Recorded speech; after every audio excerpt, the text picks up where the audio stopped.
Hello, everybody. Scott Golden here with the Golden Opportunities Coaching YouTube channel. Welcome to those of you who are new. Welcome back to those of you seasoned veterans of what we do around here. We've got over 900 audios available for your listening pleasure. A variety of topics we try to update as often as we can. Sometimes my schedule is better than others. Trying to make the fall schedule a little more conducive to releasing daily content or at least content every other day.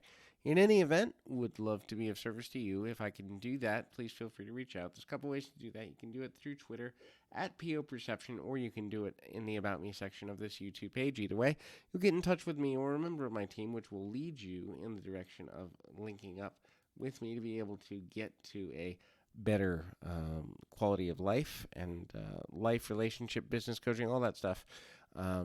This is kind of an interesting audio in the sense of things smart people don't do. The first thing they don't do is they don't waste time. So, time is a non-renewable resource. We don't know how much of it we have, and we could be cut short on nearly everything we do. We know we have the same amount of time every day, every month, every year. Well, not every month, but you get my idea. But I've got to grab my phone. I'll be right back in 2 shakes of a lamb's tail, and we will continue our conversation. And again, we kind of move forward into kind of making life more meaningful through these audios, or at least we hope so. But the idea of not wasting time. Again, we don't know how much time we're going to have on the planet. We don't know how much quality time we're going to have. So sickness can hit us, tragedy can hit us, things like hurricanes, natural disasters, other things, attacks from other people. There's a million things that can happen. So making the most of every moment in a meaningful way is important. Smart people also don't fear failure. They understand that failure is just an opportunity to get closer to their own vision of success, and they determine what a failure is, not necessarily someone else's perception. In other words, if I fall short on a test but learn something and can go back and take this test 6 months later, and I'm proficient with the information, am I a failure? Well, according to a piece of paper, temporarily, yes, but in the long run, no. So, making the decision about what failure is and failure is not is something that we all have the individual autonomy and ability to do. Now, whether we take advantage of that, that's another factor altogether, because sometimes we sabotage ourselves and we don't even realize that we're doing it. But finding a way to begin to understand the value of not engaging in saboteurism, and finding a way to balance out all the decisions we make in a meaningful way is a valuable thing to look at doing. In the end, it's a matter of perception. It's a matter of creating the reality we truly want, and not necessarily one that is always in the way to keep going. In any event, hopefully it is helpful to kind of look at that. The next thing to kind of take a peek at, as far as what smart people don't do, they don't become codependent. So there's three forms of dependency in the world. Independent, we all know what that is, and we all try to be that. At least most of us try. There are people who feed off the energy of other people, and they live off codependency or interdependency. Interdependency is the most healthy.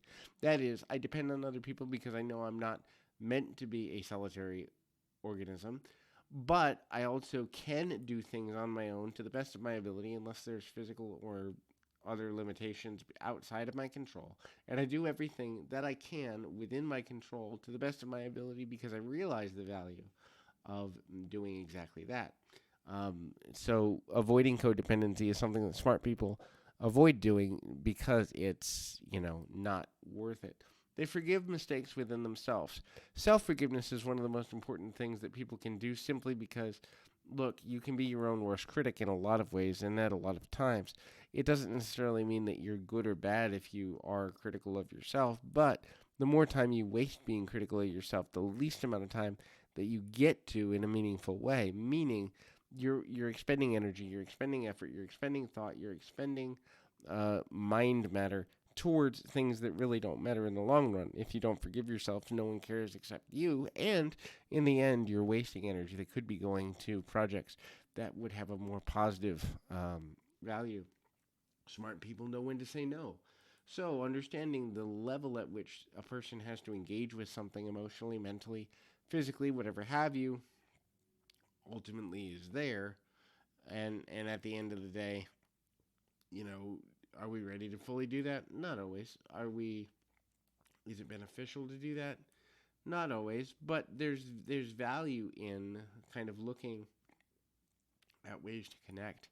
Um, and how can we be most connected with others? How can we be most connected with our goals, our dreams, our aspirations, and looking at connection as one of the most important things we can look to. Being interconnected within ourselves requires forgiveness, and the last one is not holding grudges. Look, for the most part, people don't care what we've already done.